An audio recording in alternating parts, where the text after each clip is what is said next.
Շնորհակալ եմ։ Հարգելի բանադուրցիներ, սիրելի ժողովուրդ։ Ես սիրում եմ պարզ բաներից խոսել։ Մեզ մոտ ինչ է հիմա ընտրությունների քարոզարշավ է, որ թվում է թե նորմալ երկրներում, նորմալ իրավիճակներում պիտի լինի սովորական բան։ Մի քանի տարին մեկ ժողովուրդը որոշում է, թե որ քաղաքական ուժին իր ձայնը տա, որը կարող է ավելի լավ լինել իր ընտանիքի համար, իր գյուղի համար, իր քաղաքի համար, իր երկրի համար, և մարդիկ ընտրում են։ Ընտրելու, գնահատելու չափանիշն էլ մեկն է, համեմատելը։ Բայց հիմա նայեք ինչ է կատարվում այսօր Հայաստանում։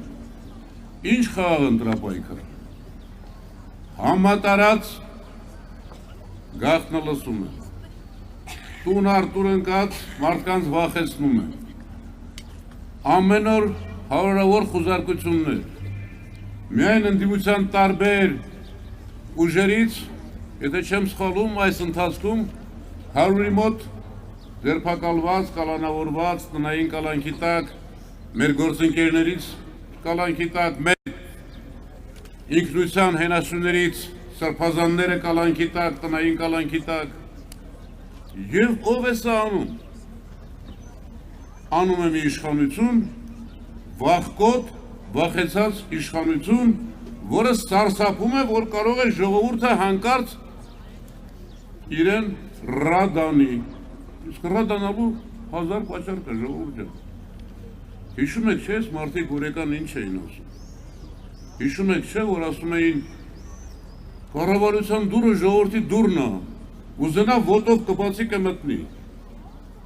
Հիմա թափով բոյով տղամարդ ես, փորձի գնալ ու մտնել կառավարություն։ Երկաթե ճաղերով փակել են, երբ որ հրապարակում մի խաղաղ ցույցալինում 7 շարք հատուկ միջոցներով զինված ոստիկանները շարժվում են դեմը, իսկ իրա շարժվելը, իրա տեղաշարժվելը հոգիդեք։ Տասնյակ մեքենաներով, հարյուրավոր ոստիկաններով, անվտանգության հարյուրավոր աշխատողներով։ Հիմա ով է սա անում։ Սա անում է այն մարդը, այն քաղաքական ուժը, որը 3 միլիոն վարչապետներից իր ասած 5000-ին զոհել է իր բերած պատերազմում, այն որ 18 թվին հրապարակում ջահելները կանգնած էին, 12000-ին դարձրել է վիրավոր հաշմանդամ, հազարամյակներով իր հողին կպած Արցախցին այսօր վտարանդի է, Արցախը գոյություն չունի, և բնական է վախենալու բան ունեն սրանք, բայց ամենահիմնական վախենալու, որովհետև գիտեն, եթե հեռացվեցին, բացահայտվելու է սրանց արած բոլոր ավերները, ոչ միայն դավաճանությունները, այլև կոռուպցիան, այլև հովանավորչությունը, ժողովուրդ ջան, մենք պետություն ենք։ Տասնյակ օրինակներ կարող եմ ասել, բայց մեկը ասեմ, որը նաև լորվան առնչում։ 3 ամիս առաջ այս մարդը ուժային կառույցում աշխատող բարձր պրոֆեսիոնալին պարգևատրում ամենաբարձր չափանիշներով, 3 ամիս հետո հեռացնում է աշխատանքից, որովհետև իր բարեկամը ընդդիմադիր է։ Սենց պետություն կլինի։ Այսքան բռնաճնշումների մեջ, և այստեղ ես ասում եմ, ուզում եմ խոսքը ուղղել պետական համակարգի աշխատողներին, դպրոցներին, մանկապարտեզներին, բուհերին, ուժային կառույցների օղակներին, բացի վերնախավի կամակատար ստրուկներից։ Պետական ծառայողը Հայաստանում պիտի լինի ամենապաշտպանված մարդը, որովհետև ինքը ծառայում է պետությանը։ Իսկ նրանք, ովքեր այսօր չեն ծառայում պետությանը, այլ ծառայում են մի հոգու, և բացահայտվելու են, և պատժվելու են։ Ժողովուրդ ջան, մենք մեր թիմը, մեր առաջնորդը պարոն Քոչարյանը, ձեր առաջ կանգնում ենք պարզ ճակատով, առանց ամաչելուն ենք ձեր աչքերին, որովհետև գիտենք, թե ինչ ենք արել և գիտենք, թե ամենակարևորը ինչ ենք անելու, ու դրանում ոչ մի վայրկյան չկասկածենք։ Այս երկրում մթնոլորտը փոխվելու է, վախկոտներից մի վախեցեք, այդ մթնոլորտը հանելու ենք, համերաշխություն ենք բերելու, ապահովություն ենք բերելու, բարեկեցություն ենք բերելու։ Ժողովուրդ ջան, ես չէի խոսի այս մասին, բայց Քրիստինեն ինձ ստիպեց ասել, ես 18 թվականի մայիսի 1-ին, երբ որ մեր ժողովրդի բացարձակ մի զգալի մասը ուղղակի տոնում էր, մտածում էր երկնքից մանանայա թափվելու,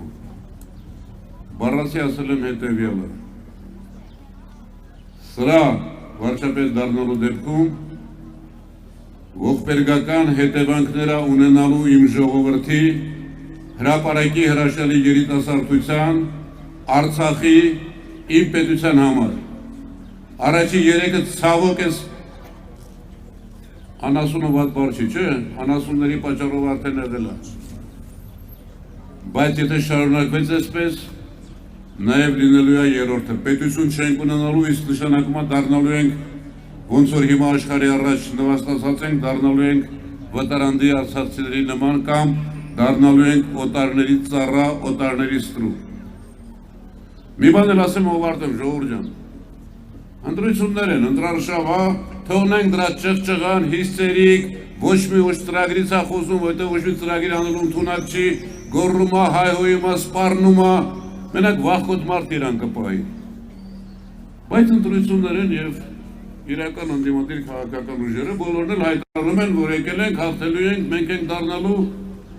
իշխանություն։ Բայց եկեք օբյեկտիվ լինենք, ժողովուրդ ջան։ Ակնհայտ է, որ այս իրավիճակում սրանց հեռացնելու ենք և ձևավորվելու է կոալիցիա։ 2 ուժից, 3 ուժից, 4 ուժից։ Ինչով է տարբերվում կոալիցիան սրանց մի անձի իշխանությունից։ Մի անձ որոշում է, իր կամակատարները, ստրուկները նույն բանը կրկնում են, նույն բանը անում են, որովհետև կորցնելու բան ունեն։ Կոալիցիան դառնում է քննարկումների, տարբեր ուժերի, գաղափարների, բանավեճերի տեղ, որտեղ ամեն մեկ իր կարծիքը ասում է և գտնում են լավագույն լուծումը։ Մենք այս ողբերգությունը ապրել ենք, մենք այս ողբերգությունը տարել ենք։ Լուծումը սրանց հեռացնելն է և իսկապես ուժեղ պրոֆեսիոնալ իշխանություն ձևավորելն է և մեր թիմը,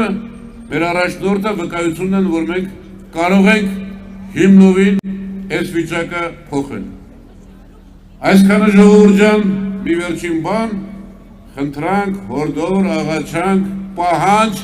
եթե ուզում ենք հայ մնալ, պիտ մնալ, մեր ես կանաչ լորվա աշխարհում գլուխներս բարձր կանգնել, բոլորս գնում ենք ընտրության